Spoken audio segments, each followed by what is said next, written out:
युवाओं से जो आपने वादे किए थे, क्या आप उन वादों को अब तक पूरा कर पाए हैं या कोई कमी आपके हिसाब से कोई रही है युवाओं के प्रति जो आपकी जिम्मेदारी है? एक चीज मैं बताना चाहता हूँ, कोई जी। कमी नहीं रही है। जी। तो हमने भारतीय जनता पार्टी के 5 साल से ज्यादा रोजगार के अवसर दे दिए। वन मित्र को क्या सर आप परमानेंट नौकरी की तरह गिन रहे हैं यहाँ पर? हमने रोजगार दिया है, किसी मैनिफेस्टो में परमानेंट रोजगार दिया और आने वाले समय में परमानेंट भी हो जाएगा, उसमें क्या है। और मैं कई चीजें मुझे ऐसी लगती है कि कई लोग ऐसे ब्लैकमेलिंग करने की कोशिश करते हैं, तो मुझे ये चीज ब्लैकमेलिंग वाली पसंद नहीं है। जहां भी आप जा रहे हैं वहां महिलाओं के लिए आप 1500 की घोषणा कर देते हैं, 1500 महिलाओं को मिल जाते हैं, लेकिन जहां आप नहीं जा रहे हैं उन महिलाओं को कब तक इंतजार करना पड़ेगा? अभी ऐसा ना देखो, सरकार का भी एक बजट होता है, कितना पैसा इसमें खर्च करना है, कितना पैसा है, तो अपनी जेब देख कर ही करूंगा ना मैं। अभी तो मेरी जेब बहुत, जो मेरा बटुआ है ना, बटुआ देसी भाषा में भी बोलना चाहिए ना, तो उसमें पैसे अभी कम है।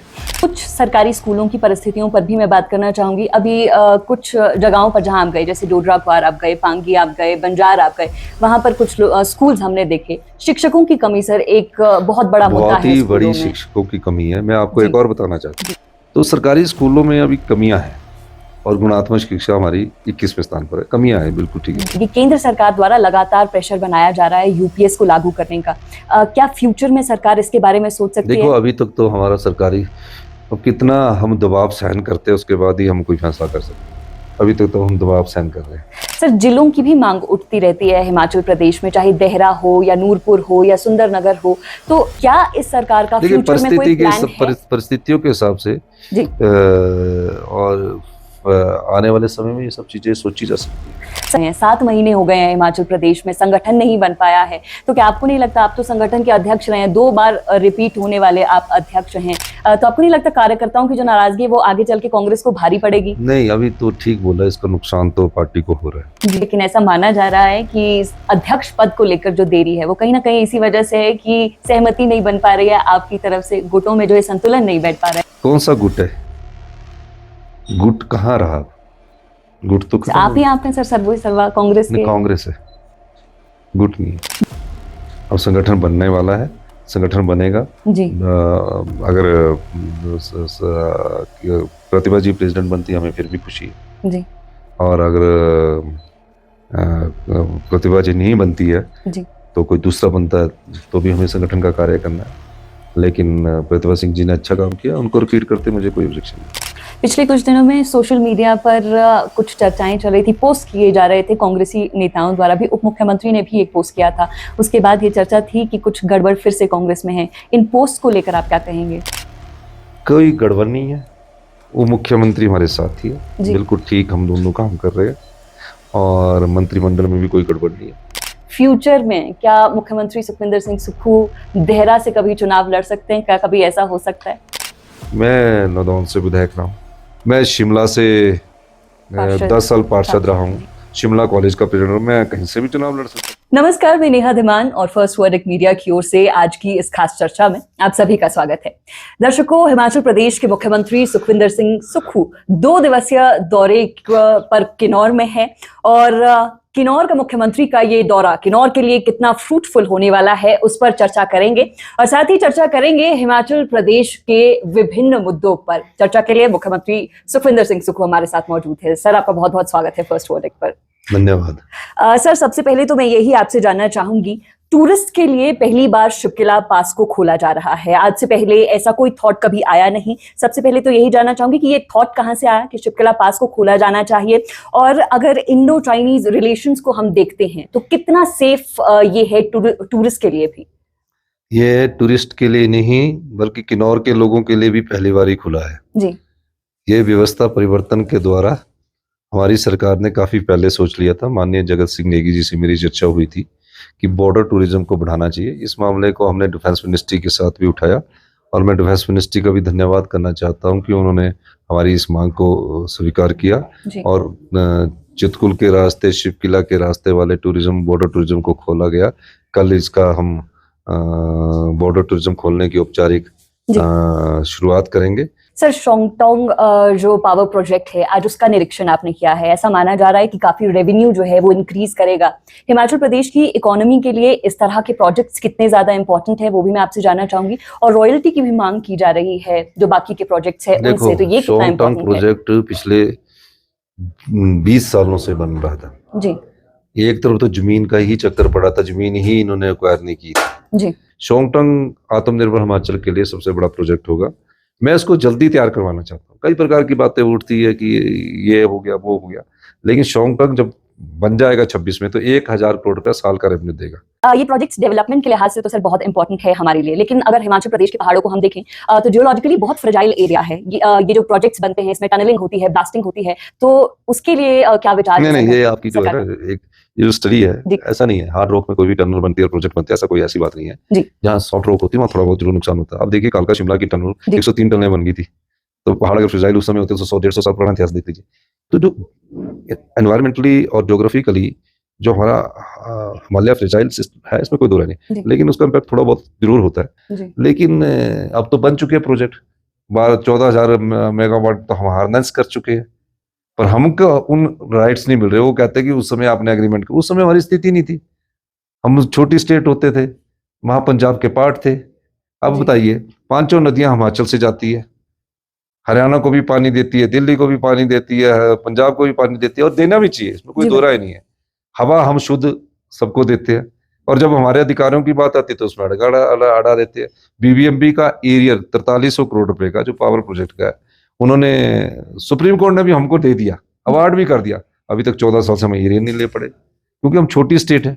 देश में कुर्बान होने की बात करें तो 21 में से 4 परमवीर चक्र हिमाचल की पॉपुल हमने जीते हैं। हमारी जनसंख्या कितनी है? 75 लाख, और 4 हम परमवीर चक्र जीते हैं। हमारी संस्कृति और हमारे संस्कारों में, स्वभाव में शांत है, बलिदान की भावना है, त्याग की भावना है। लेकिन जब अन्याय बढ़ता ही जाएगा, हमारे अधिकार को शोषण होता ही जाएगा। आज मैंने मांग उठाई है, कल आने वाली पीढ़ी को और मांग उठाएगी। जी। तो इन चीज मांगों की लड़ाई हम पावर ग्रिड की लड़ रहे हैं। सर, इस वक्त हिमाचल प्रदेश में अगर देखा जाए तो कहीं ना कहीं विपक्ष भी और जनता भी एक बात को लेकर बहुत उजागर है, और ये मुद्दा बार बार उठाया जाता है। ये मुद्दा है रोजगार का। आपने 5 लाख रोजगार सृजन का वादा किया था। आप आंकड़े तो आज ही बता चुके हैं कि कितने रोजगार, कितनी नौकरियां जो हैं दी है, या कितने रोजगार के अवसर आपने प्रदान किए हैं। मैं वो तो नहीं आपसे पूछूंगी, लेकिन ये मैं आपसे जानना चाहूंगी कि बतौर मुख्यमंत्री आप क्या मानते हैं, क्या युवाओं से जो आपने वादे किए थे, क्या आप उन वादों को अब तक पूरा कर पाए हैं, या कोई कमी आपके हिसाब से कोई रही है युवाओं के प्रति जो आपकी जिम्मेदारी है? एक चीज मैं बताना चाहता हूँ, कोई कमी नहीं रही है जी। ये ठीक है कि हमारी ओपीएस देने के बाद सरकारी कर्मचारियों को जी, जो हमको एडिशनल बोरिंग 1600 करोड़ रुपए मिलती थी जी, उसको उन्होंने बंद कर दिया। अगर हम ओपीएस ना देते तो 1600 करोड़ रुपए हमको मिल जाते। जी। पर मेरा एक विचार है कि सरकारी कर्मचारी जो अधिकारी है, उन्हें बुढ़ापे में अगर हम अश्योर्ड पेंशन देते हैं, तो अगर उस पेंशन के द्वारा वो अपने घर का गुजारा भी कर सकता है, अपने पोतों को भी पाल सकता है और भविष्य में आगे बढ़ा सकता है, क्योंकि एक लमसम इनकम उनके पास आती है। मैं तो खुद भी एक कर्मचारी का बेटा हूँ। लेकिन जहाँ तक आपने जो बात कही है कि ये रोजगार, जितने रोजगार के अवसर, तो हमने भारतीय जनता पार्टी के 5 साल से ज्यादा रोजगार के अवसर दे दिए। अब मैं गिनाना चाहता हूँ आपको, और बार बार लिखते हैं इनके, बोलते हैं जी। सबसे पहले 6300 पोस्टें हमने TGT arts, TGT medical, JBT इनकी भरी। उनमें से बैच वाइज क्यों हमने 3000 को नियुक्ति दे दी, 3000 को नियुक्ति दे दी, जेबीटी में भी दे दी और टीजीटी में भी दे दी। ठीक हो गया जी। उसके बाद हमने 2100 वन मित्र भर दिए, 5000 होगी ना, गिनते जाना आपने जी। बिल्कुल। उसके बाद 5000 के बाद हम 1500 भी जो मेडिकल कॉलेजों की हालत है उसमें। वन मित्र को क्या सर आप परमानेंट नौकरी की तरह गिन रहे हैं यहाँ पर? हमने रोजगार दिया है, किसी मैनिफेस्टो में परमानेंट रोजगार दिया, और आने वाले समय में परमानेंट भी हो जाएगी। उसमें क्या है, अगर अच्छा काम करेंगे तो वन मित्र भी परमानेंट होंगे। आपने वन मित्र मेरिट पर लगे हैं, उनकी ज्यादा चांसेस है। आपने वन मित्रों से जी। फिर 3000 हमने para pump operator, multitask worker और इलेक्ट्रिकल भरे है आईपीएच में। कितने हो गए गिनो?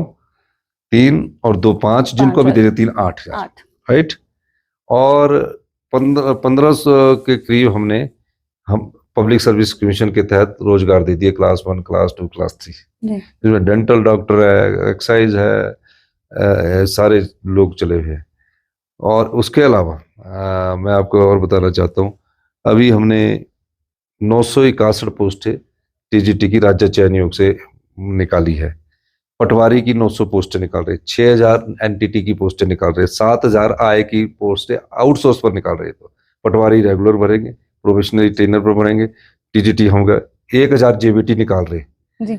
और आपके 1200 पुलिस वालों की भर्ती चल रही है ना, वो भी गिन लो। तो गिनो ना, आप गिनो, पत्रकार गिनते रहो ताकि है ना, 1200 पत्रकारों की इनकी भर्ती, 700 होमगार्ड की भर्ती हमने सैंक्शन कर। तो 2.5 साल में हमने जितने नौकरियां दी है, हमने वादा 5 लाख रोजगार का किया था। रोजगार का मतलब हर क्षेत्र में पैदा करना है। तो आप बताइए, अभी हम 11-12 हजार में तो पहुंच गए। इस वर्ष अभी हमारे 10,000 15,000 नौकरियां और हो जाएगी। तो जो हिमाचल की पॉपुलेशन की जनसंख्या के हिसाब से जितनी नौकरियां हमने निकाली है, उतनी पिछले कई वर्षों में नहीं निकली है। अभी और भी निकाल रहे हैं हम। हम चाहते हैं कि युवाओं को नौकरी मिले। हिमाचल प्रदेश में युवा नौकरी करना चाहते हैं, और एक इन हिमाचली युवाओं की ये बात है कि वो घर से बाहर जाना नहीं चाहते। वो जाते हैं, पढ़े लिखे हैं, समझदार है, पूरा देश घूम के आ जाएंगे, पूरा विश्व घूम के आ जाएंगे, हमारी संस्कृति है, फिर यहीं वापस आ जाएंगे। तो ऐसा नहीं है कि है दिल्ली भी रहेंगे फिर भी वापस आए। तो ये सब चीजें अब लोगों को हम रोजगार के अवसर पैदा कर रहे हैं। ई टैक्सी के द्वारा हमने उनको रोजगार दिया। कोई देता है 20 लाख की गाड़ी में 10 लाख की सब्सिडी, कोई देता है कि 4 साल सरकार में लगी रहेगी, 50,000 रुपये आपको महीने का मिलेगा। नई नीतिगत परिवर्तन आ गए। दूध के क्षेत्र में बड़ी क्रांति आई है। मैं गया था बंजार में, तो वहां महिलाओं ने अपने आप ही बनैने छुपाई हुई थी, तो वो बेचारी 32 रुपए मिलते थे, अभी 53 रुपए मिल रहे हैं। अब जब दूध रखेगी तो गाय से गोबर होगा, गाय के गोबर से अगर मक्की पैदा करेगी तो 40 रुपए सरकार खरीदेगी और 60 रुपए गेहूं खरीदेगी। सेब के बराबर का मूल्य हमने कर दिया है। तो अभी और भी हम ग्रामीण अर्थव्यवस्था को मजबूत करेंगे। तो मुझे मानना है कि हम लोग काफी रोजगार के अवसर पैदा कर रहे हैं। अभी पुलिस में अभी 1200 निकली है, मैं और भी निकालने जा रहा हूँ। ये हमारा प्राथमिकता है। सर, वन मित्रों के साथ जब आप चर्चा कर रहे थे अभी कुछ ही दिनों पहले, आपने एक बात कही थी। आपने कहा था कि एक बार अगर सरकारी नौकरी में पांव पड़ जाए तो कुछ ना कुछ हो ही जाता है। प्रदेश में बहुत सारे आउटसोर्स कर्मचारी भी हैं और कंप्यूटर शिक्षक भी है जिनका पांव पिछले 20 सालों से सरकारी नौकरी में पड़ा है, लेकिन अब तक उनका कुछ नहीं हुआ। उनके बारे में आपका क्या विचार है? मैं कंप्यूटर शिक्षकों के लिए भी अभी पॉलिसी लाने जा रहा हूँ। मैं समस्या को लटकाना नहीं चाहता, मेरी नेचर में नहीं है जी। मैं चाहे उसका नेगेटिव एस्पेक्ट हो चाहे पॉजिटिव हो, मैं कर देता हूँ। मैं यही सोच के काम करता हूँ। मेरे स्वभाव में है कि मैं आज के लिए मुख्यमंत्री हूँ, मैं फैसला करूँ, प्रदेश के हित में फैसला करूँ। मैं कभी ये नहीं सोचता कि मैं कल के देखूँ। मैं कंप्यूटर टीचरों की समस्या का भी समाधान कर रहा हूँ, पर अधिकारी कोई ना कोई रूल लगाकर कोई ना कोई का ऑब्जेक्शन करवा के फाइल में गलत लिख देते हैं, उसको ठीक कर रहा हूँ। मैं एसएमसी टीचरों का भी कर रहा हूँ, मैं करुणामूलक का भी कर रहा हूँ। मैं करुणामूलक का भी हम बढ़ चुके हैं। अब cabinet sub committee Rohit Thakur ji के नेतृत्व में है, उन्होंने रिपोर्ट सबमिट कर दी है। अब मैंने उस पर फैसला करना है।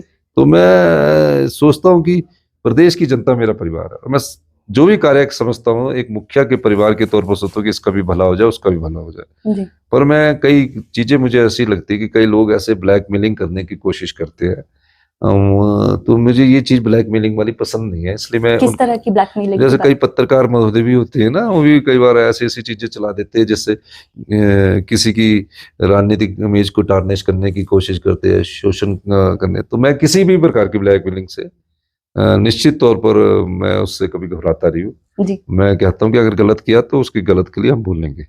ये नहीं कि हम उसे मूक दर्शक बने रहेंगे। हमें बोलना चाहिए, उसे समझाना चाहिए, और हमारा दायित्व बनता है, वो भी हमारे परिवार के लोग हैं। जी बिल्कुल। सर, आप जहां भी जा रहे हैं, चाहे वो ट्राइबल एरियाज हो या कोई भी अन्य क्षेत्र हो, आज भी आपके दौर है, जहां भी आप जा रहे हैं वहां महिलाओं के लिए आप 1500 की घोषणा कर देते हैं, 1500 महिलाओं को मिल जाते हैं। लेकिन जहां आप नहीं जा रहे हैं उन महिलाओं को कब तक इंतजार करना पड़ेगा? अभी ऐसा ना देखो जी, आपका परिवार है, आपके परिवार में आपको ये पता लगता है कि मुझे महीने का इतना खर्चा आना है जी, तो आप अपना एक बजट बनाते हैं जो हमारे परिवार में होता है। उसी तरह सरकार का भी एक बजट होता है जी, कितना पैसा इसमें खर्च करना, कितना पैसा है। तो अपनी जेब देख कर ही करूंगा ना मैं। अभी तो मेरी जेब बहुत, जो मेरा बटुआ है ना, बटुआ देसी भाषा में भी बोलना चाहिए ना, तो उसमें पैसे अभी कम है, तो उस पैसों को जैसे जैसे हमारे पैसे कम जैसे होंगे तो हम अपनी बहनों को भी 1500 रुपये देंगे। लेकिन ये हमारा वादा है। जी मैं गांव में महिलाओं को पहले देना चाहता हूँ जी और उस दृष्टिकोण से हम बड़े हैं। और जो घरों में काम करनी महिलाएं हैं उनको भी हम देना चाहते हैं ताकि उनकी आर्थिक समृद्धि बढ़ती जाए। एक वर्ग तो बहुत धनवान हो गया, जी एक वर्ग बीच में मेरे और आपके जैसे परिवार के लोग पिस रहे हैं, और एक वर्ग ऐसा जिसको अधिकार ही नहीं मिल पा रहे।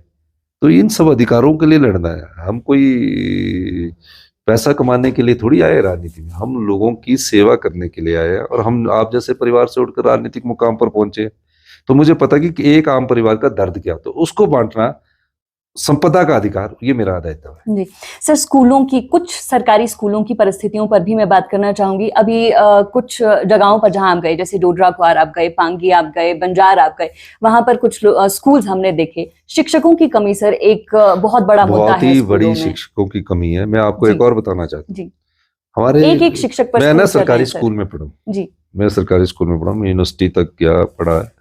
और सरकारी स्कूल में जब हम पढ़ते थे तो नीचे बैठा करते थे, जी 9th 10th में बेंच जी मिलते जी थे।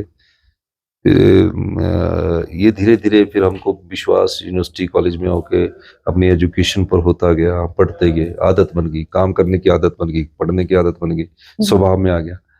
तो सरकारी स्कूलों में अभी कमियां हैं और गुणात्मक शिक्षा हमारी 21वें स्थान पर है। कमियां हैं, बिल्कुल ठीक है। जी और अभी मैंने कल ही बात की अपने सेक्रेटरी से और अपने शिक्षा मंत्री से, रोहित ठाकुर जी से, कि पहले एक जो सबसे बड़ी कमी देखी गई कि प्राइवेट स्कूल में बच्चे बोलते कि यहाँ इंग्लिश बोली जा रही है तो मैं स्कूल में पढ़ूंगा चाहे उसके वो होना।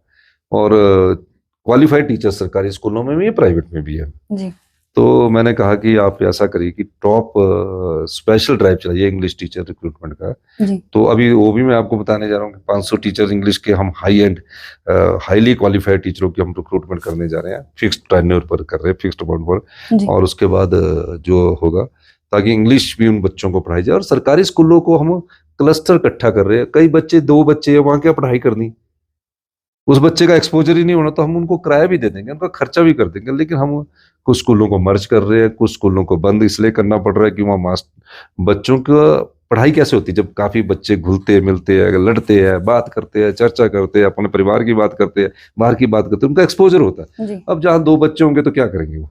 तो ऐसे स्कूलों को हमारा मर्ज कर रहे हैं। पर गुणात्मक शिक्षा में इसमें कोई दो राय नहीं है, अपने मेयर को बताया बहुत कमी आई है, पर जी। हमारा उसमें सुधार जारी है। बहुत जल्दी बहुत हमने ड्रास्टिक फैसले किए। पहले कोई एक स्कूल बंद करने की हिम्मत नहीं करता था, यहाँ तो हमने 700-800 स्कूल बंद कर दिए। जी अब कॉलेज भी हम कुछ बंद करने जा रहे हैं।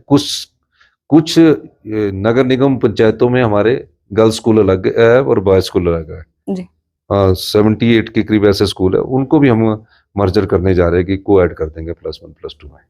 जी सर, कर्मचारियों को लेकर एक और सवाल मैं आपसे करना चाहूंगी। केंद्र सरकार द्वारा लगातार प्रेशर बनाया जा रहा है यूपीएस को लागू करने का। क्या फ्यूचर में सरकार इसके बारे में सोच सकती देखो, है? अभी तक तो हमारा सरकारी, अब कितना हम दबाव सहन करते हैं उसके बाद ही हम कोई फैसला कर सकते हैं। अभी तक तो हम दबाव सहन कर रहे हैं।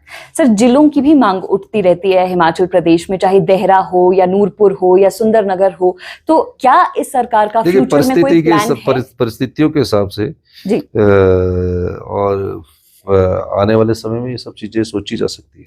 सर, संगठन पर मैं आपसे बात करना चाहूंगी। आप खुद संगठन के आदमी रहे हैं, 7 महीने हो गए हैं हिमाचल प्रदेश में, संगठन नहीं बन पाया है। तो क्या आपको नहीं लगता, आप तो संगठन के अध्यक्ष रहे हैं, 2 बार रिपीट होने वाले आप अध्यक्ष हैं, कार्यकर्ताओं की जो नाराजगी है वो कांग्रेस को भारी मैं पड़ेगी? सबसे लंबा, आप सबसे लंबे रहने वाले भी अध्यक्ष हैं, तो आपको नहीं लगता कार्यकर्ताओं की जो नाराजगी है वो आगे चल के कांग्रेस को भारी पड़ेगी? नहीं, अभी तो ठीक बोला, इसका नुकसान तो पार्टी को हो रहा है जी क्योंकि सरकार ही बोल रही है। पर मेरे को लगता है कि संगठन में जल्दी ही फैसले ले लिए जाएंगे। जी और हमसे बड़ी तो संगठन जो भारत वर्ल्ड की सबसे बड़ी पार्टी है वो ही नहीं फैसला कर पड़ी। जी तो बिल्कुल। हमारा फैसला तो चलो एक स्टेट का, मेरे को लगता है कि जल्दी वो फैसला हो जाएगा। जी सर, जब आप अध्यक्ष थे तो सांगठनिक जिलों को बढ़ाया था आपने। क्या आपके उस मॉडल पर कांग्रेस दोबारा से काम करेगी? क्या सांगठनिक जिले दोबारा देखो, से मैं बढ़ेंगे? ना अभी संगठन के कार्य में ज्यादा रुचि नहीं ले रहा। जी और मैंने प्रतिभा सिंह जी पर ही छोड़ा कि वही फैसला करे, जी बाकी जो और फैसला करे। सर, आप क्योंकि मैं ना जी काफी साल संगठन से रहा हूँ। जी जी जी ये इसमें कोई दो राय नहीं कि इसका सरकार को नुकसान हो रहा है। जी हमको रैलीज करनी है, हमको मीटिंग्स करनी है, हमको संगठन के यूनिट्स बनाने हैं। डिसॉल्व करने के बाद नए संगठन बनाना बहुत जरूरी है, इसमें कोई दो राय नहीं कि जिस गति से हमको हमारी जो योजनाएं हैं उसका जनता तक लाभ होना चाहिए, वो संगठन ही पहुंचा सकता है। जी, तो कमियां अभी है। आप कह तो रहे हैं कि संगठन के काम में आप रुचि नहीं ले रहे हैं, लेकिन ऐसा माना जा रहा है कि अध्यक्ष पद को लेकर जो देरी है वो कहीं ना कहीं इसी वजह से है कि सहमति नहीं बन पा रही है आपकी तरफ से, गुटों में जो है संतुलन नहीं बैठ पा रहा है, कुछ ऐसा है अध्यक्ष पद को लेकर? कौन सा गुट है? गुट कहाँ रहा? गुट तो आप ही आप हैं सर, सर्वा कांग्रेस के। कांग्रेस है, गुट नहीं है। गुट नहीं है, कोई गुट नहीं। अब गुट कहाँ है? अब मुझे बताओ कौन सा गुट है? कोई गुट है? कोई गुट नहीं है। अब सरकार है और संगठन नहीं है, ये है। अब संगठन बनने वाला है, संगठन बनेगा जी। अगर प्रतिभा जी प्रेसिडेंट बनती है हमें फिर भी खुशी है जी। और अगर प्रतिभा जी नहीं बनती है जी। तो कोई दूसरा बनता है तो भी हमें संगठन का कार्य करना है। लेकिन प्रतिभा सिंह जी ने अच्छा काम किया, उनको रिपीट करते मुझे कोई ऑब्जेक्शन नहीं। पिछले कुछ दिनों में सोशल मीडिया पर कुछ चर्चाएं चल रही थी, पोस्ट किए जा रहे थे कांग्रेसी नेताओं द्वारा भी, उप मुख्यमंत्री ने भी एक पोस्ट किया था, उसके बाद ये चर्चा थी कि कुछ गड़बड़ फिर से कांग्रेस में है। इन पोस्ट को लेकर आप क्या कहेंगे? मैं नहीं कभी सोशल मीडिया की पोस्ट पर बिलीव करता। उप मुख्यमंत्री ने जो किया था वो पोस्ट भी आपने नहीं देखी? नहीं, मैंने तो अखबार में पढ़ता हूँ, मैं बहुत कम देखता हूँ जी। और जब मूड होगा कहीं बैठ के कहीं तो देखता हूँ, पर मैं ज्यादा वो नहीं करता। लेकिन एक मैं बताऊं, जी जी बिल्कुल। मैंने आज आपको कहा ना और कल भी आप कह रहा, ये आपने अगली, ये मैं इसलिए कहना चाहता हूँ, कोई गड़बड़ नहीं है। वो मुख्यमंत्री हमारे साथ ही है, बिल्कुल ठीक, हम दोनों काम कर रहे हैं और मंत्रिमंडल में भी कोई गड़बड़ नहीं है। देखो, कई फैसलों में हमारा आपस में मतभेद हो जाता है जी। वो समय के अनुसार भर दिया जाता है, विरोध नहीं है जी। पार्टी के प्रति बोलने। कई जगह क्या होता है कि थोड़ा बहुत कई फैसले होते हैं जिसमें हमारा आपस में बातचीत करके सॉल्व हो जाता है जी। और ऐसी कोई बात नहीं है। लगता है आपको ऐसी बात है? अगर लगता होगा तो मुझे फोन करना। जी बिल्कुल सर। मंत्रिमंडल की अगर बात करें तो ऐसा माना जा रहा है कि शिमला से एक मंत्री ड्रॉप हो सकता है और उसके बाद मंत्रिमंडल जो है फिल होगा। क्या ऐसा होगा? शिमला से कोई मंत्री ड्रॉप करने का इरादा है आपका? ऐसा कोई बात होगी मैं आपको जरूर बताऊंगा। जी सर। अभी ऐसी कोई बात नहीं है। अंतिम सवाल मैं आपसे करूंगी, देहरा को सर बहुत कुछ आप पिछले कुछ समय से दे रहे हैं, कई मुख्य कार्यालय आपने देहरा में खोले हैं, तो इसके कारण मैं आपसे जानना चाहूंगी। देखिए, दो इसमें स्टांस चल रहे हैं, एक तो ये क्योंकि आपकी धर्मपत्नी देहरा से हैं और एक ये भी है कि फ्यूचर में क्या मुख्यमंत्री सुखविंदर सिंह सुक्खू देहरा से कभी चुनाव लड़ सकते हैं? क्या कभी ऐसा हो सकता है? एक चीज मैं आपको कहना चाहता हूँ जी। मेरी पत्नी ने कभी चुनाव नहीं लड़ना था। जी बिल्कुल। 25 साल से देहरा विधानसभा क्षेत्र से कांग्रेस नहीं जीती। 2 बार कांग्रेस की वहां जमानत जब्त हो गई। कांगड़ा जिला का सबसे पिछड़ा हुआ क्षेत्र कोई है तो देहरा है। और फिर जब मुझे नहीं पता था कि होशियार सिंह जी जो आजाद विधायक थे, उनके एक प्रोग्राम में गया तो उस दिन मैंने कहा था देहरा मेरा है। जी। तो वहां पोंग डैम हॉस्टेज हुए। जी। 45 साल से 50 साल से सबसे खिलाफ केस लड़ रहे थे। वो हमने समस्या का समाधान किया। इंटरनेशनल स्टैंडर्ड का हम वहाँ जू बनाने जा रहे हैं, उस इलाके में इतनी जगह है सप्पड़ वाली। और देहरा के ऑफिस देना मेरा इस दृष्टिकोण से भी कि 15 विधानसभा क्षेत्र है। जी। जब आप 3 विधानसभा क्षेत्रों में सब कुछ दे सकते हो, एक विधानसभा क्षेत्र वाले किन्नौर को हम सब कुछ दे सकते हैं, तो 15 विधानसभा क्षेत्र वालों में अगर ऑफिस खोल दिए तो कोई बड़ी बात नहीं है। और तो जहां तक चुनाव लड़ने की बात है, मैं नौदौन से विधायक रहा हूँ, मैं शिमला से 10 साल पार्षद रहा हूँ, शिमला कॉलेज का प्रेसिडेंट, मैं कहीं से भी चुनाव लड़ सकता हूँ। मैं शिमला से भी लड़ सकता हूँ, मैं नदौन से भी लड़ सकता हूँ, मैं देहरा से भी लड़ सकता हूँ, मैं धर्मशाला से भी चुनाव लड़ सकता हूँ, मैं हमीरपुर प्रॉपर से भी चुनाव लड़ सकता हूँ। मुख्यमंत्री का कोई विधानसभा क्षेत्र नहीं होती। मुख्यमंत्री की कर्तव्य प्रणाली ये है कि वो सभी जिलों का मुखिया है। मतलब चांसेस हैं सर कि आप चेंज कर सकते हैं अपना विधानसभा क्षेत्र? सब प्रकार के चांसेस भविष्य की गर्भ में छिपे हुए हैं। जी, बहुत बहुत धन्यवाद आपका। इस वक्त हमारे साथ थे प्रदेश के मुख्यमंत्री Sukhvinder Singh Sukhu. Thank you so much sir, आपने सभी सवालों का जवाब दिया। Thank you so much.